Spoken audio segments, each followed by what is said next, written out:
Hey guys, it's Melissa. I just wanted to do a quick video for you. All the kids are upstairs, so I have to talk fast before they interrupt. For those of you that don't know, I have 4 kids and I homeschool the majority of them. So going right into meal planning, I want you guys to look at whatever you've set up for your meals for the week and make sure that it coincides with your schedule. So if you have a really, like most of my days are pretty busy anyways, but on days that are really busy, it doesn't make sense to have something set up that I'm gonna have to bake. So that would be like a crock pot meal. If you are doing this for the first time, the biggest tip I can give you with planning is that you don't overthink it. Don't make it too complicated. It's really simple, especially if you're doing the 21-day fix. It's 21 days. Don't worry about not being able to do all your different recipes or casseroles or whatever. If it really comes down to it, just stick to some type of protein and a bunch of veggies and a good carb or whatever it is you need to put on the side. But make sure you meal prep it. Meal plan. You have to meal plan. If you're not meal planning, you are not planning for success. What I do is that I immediately fill in the blanks for whatever meal my Shakeology is gonna do. Fill in, so for me it's always breakfast, bam, bam, bam, fill in breakfast, and then I'll go with dinner, so I'll pencil in dinner and then later on go through and make sure that it coincides with my schedule. I do not plan lunches, kind of. I put leftovers. Pretty much everything I make, I will make extras of to either have as leftovers the next day or the next day. So let's say Monday's dinner, it'll either be lunch for Tuesday or Wednesday because you can hold on to it for a few days. Or I'll make double so that I can freeze it for a freeze ahead meal later.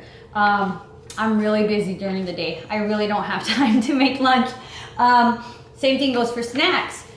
Everything in our home is healthy, so we no longer have to snack prep. But if you are barely starting on your health and fitness journey, it is really important that you meal prep your snacks. If you don't have those snacks ready to go when your hunger kicks in, odds are you're gonna you're gonna go for something that you shouldn't be eating. At this point, there is nothing unhealthy for me to go after. I decide what comes into my home, so I choose not to bring anything unhealthy into my home. I have zero willpower, so if I have chips or anything that I shouldn't have, I know I'm gonna eat it. That's me. If you're stronger than that, if you can have cheat meals or cheat foods in your home and not touch it, then yay for you. I'm not that person. I have to keep it out of my house. But we do keep huge bins of cashews, almonds all through the house. I have 2 huge fruit bowls. One is of different apples and nectarines. The other one is oranges, limes, lemons, the little orange thingies. I still don't know what they are. And so the kids are munching on them all the time. We always have fresh stuff to eat. The only time I really do prep snacks is if we have a really busy day ahead of us and we're gonna be out the majority of the day. Then I always have Shakeology in the car. I don't eat any gluten, so I really can't risk accidentally eating something that has that out there. But that way we always make sure we have a healthy snack or something to eat out of the house. And then that's when I start prepping. You know, we'll bag up the little snack baggies full of nuts and oranges and apples and all that other good stuff. Jumping right into this. This is another easy option. The rotisserie chicken at our grocery store, there is one day of the week where they have it on sale for $5. So that actually makes it cheaper than buying a raw chicken and doing it yourself. It's plain, so don't expect it to be really seasoned, but it's awesome for tacos. We actually buy 2 of them right off the bat, and the first one we usually use for like tacos, and then the second one we shred, and that's great to have for during the week for salads, quesadillas, soups, casseroles, pretty much anything that you need to add chicken in really quick. Pasta, it's great. It's just super easy. It's too cheap. It's too easy to pass up. every grocery store has a day that they have them on sale. So stock up on them when you can, and you can freeze them too, and that's really good to have. Like I said before, I like to double up the majority of our meals so that I can have for leftovers or for another dinner. But let me just tell you, when you finally figure out what you're gonna have for your meal plan for the week, add your essentials like toilet paper and paper towels on there, and make it a mission, do not buy any junk food at that time. Make it a mission to go and buy what you need in your home, and tell yourself that this is what I need. This is what my family needs. This is what my home needs. That's what I'm buying. Don't buy anything that's not on the list. And at some point you're gonna cheat. At some point you're gonna earn a treat meal. Don't make it too easy to where you're just gonna have a moment of weakness, and then you're gonna run to the cupboard and eat something and regret it later. If you are craving something, find something in the house that's gonna fill in that craving. If it's bad enough to where you're gonna get in the car and go to the gas station or the grocery store to get it, then you earned it.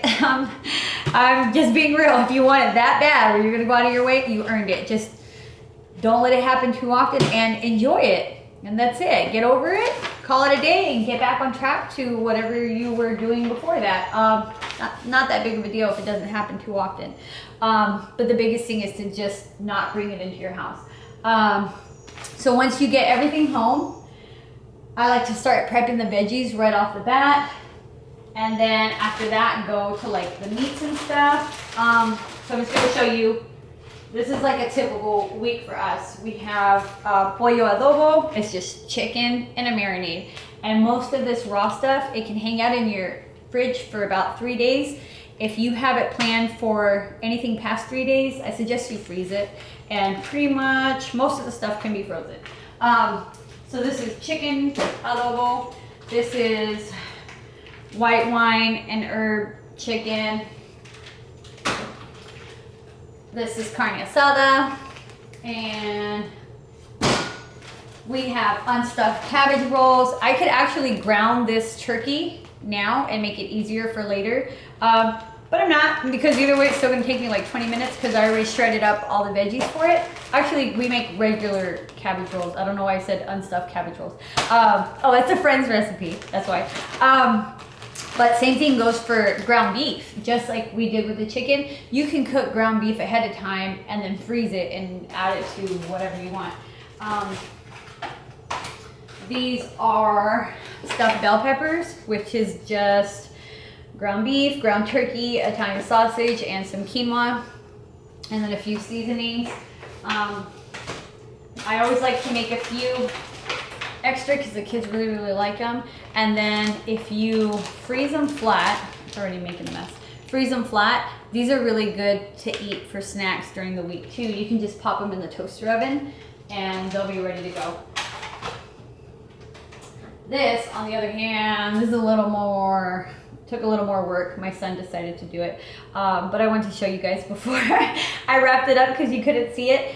Same thing, you can wrap this up individually and then pop them in the freezer, and then this will be ready to go. Same thing in under 30 minutes. Everything here will be ready in under 30 minutes. The only thing that will take a little more time will be stuff that you have baked in the oven, but the majority of my stuff will be cooked on the grill. All of that will be cooked on the grill. One of them is a stir fry. I forget everything, so I have to set timers for everything. So on the days that I have that planned, about a half an hour before it should be ready, I will set a timer to preheat the oven. And that's it. And I try to make it pretty simple. And I hope that you can make it simple too. The biggest issue for most people at the beginning is if they overthink it and they make it more complicated than it needs to be. You are just learning to eat cleaner and make it routine and make it just something simple the family can stick with, and you can do it. All right, good luck. Bye-bye.